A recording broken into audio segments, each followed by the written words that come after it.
Hi, my name is Megan Breckenridge, and I'm going to be reading you a speech by Mark Twain from the book The People Speak by Howard Zinn. But before I do that, I'm going to give you a little background on Mark Twain.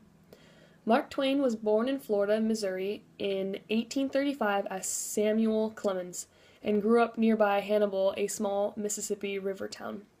Hannibal would become the model for the Petersburg, the fictional setting of The Adventures of Tom Sawyer and The Adventures of Huckleberry Finn. The young Samuel Clemens grew up in a prosperous family. His father owned a grocery store as well as a number of slaves. But he was sent out to work at the age of 12 after his father had died. As a young man, he traveled frequently, working as printers, typers, and also steamboat pilot. This is where he gained his pen name, Mark Twain, which is a measure of depth in a steamboat navigation. Twain enlisted in the Confederate militia in 1861 in the early Civil War, but soon left to pursue his career in writing and journalism in Nevada and San Francisco. His articles and short stories became very popular in the years that followed. After Samuel Clemens became famous as the writer Mark Twain, he started giving humorous lectures at the age 31. One of them, as follows, were "Our Fellow Savages of the Sandwich Islands," was his favorite lecture. He gave a version of this speech in his debut as a professional platform entertainer in San Francisco in 1866, and gave it also almost 100 times in 1873.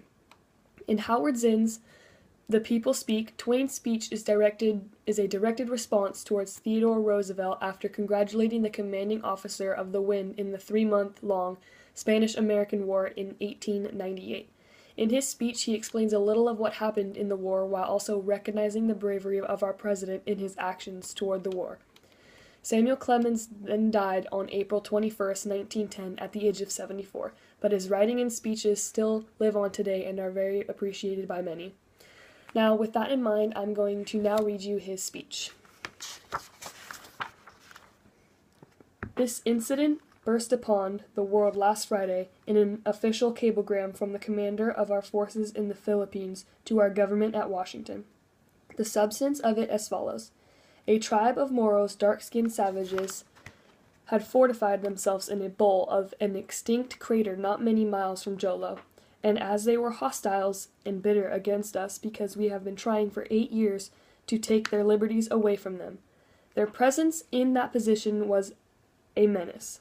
Our commander, General Leonard Wood, ordered a reconnaissance.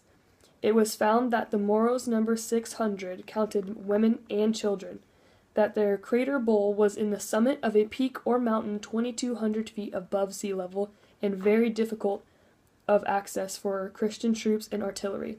Then General Wood ordered a surprise, and went along himself to see the order carry out. General Wood's order was kill or capture the 600. There were 600 engaged on each side. We lost 15 men killed outright, and we had 32 wounded, counting that nose and that elbow. The enemy numbered 600, including women and children, and we abolished them utterly, leaving not even a baby alive to cry for its dead mother. This is incapably the greatest victory that was ever achieved by the Christian soldiers of the United States. So far I can find out, there was only one person among our 8 millions who allowed themselves the privilege of a public remark on this great occasion. That was the President of the United States.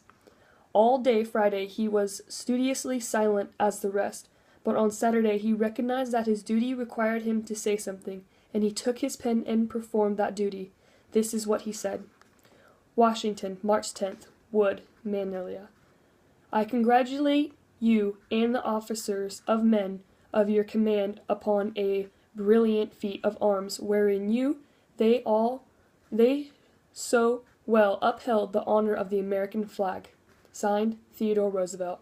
I have read carefully the Treaty of Paris, and I have seen that we do not intend to be free, but to subjugate the people of the Philippines. We have gone there to conquer, not to redeem. It seems to be, our pleasure and duty to make these people free, and let them deal with their own domestic questions in their own way, and so am I in So am I anti-imperialist. I am opposed to having the eagle put its talons on any other land. Thank you for watching.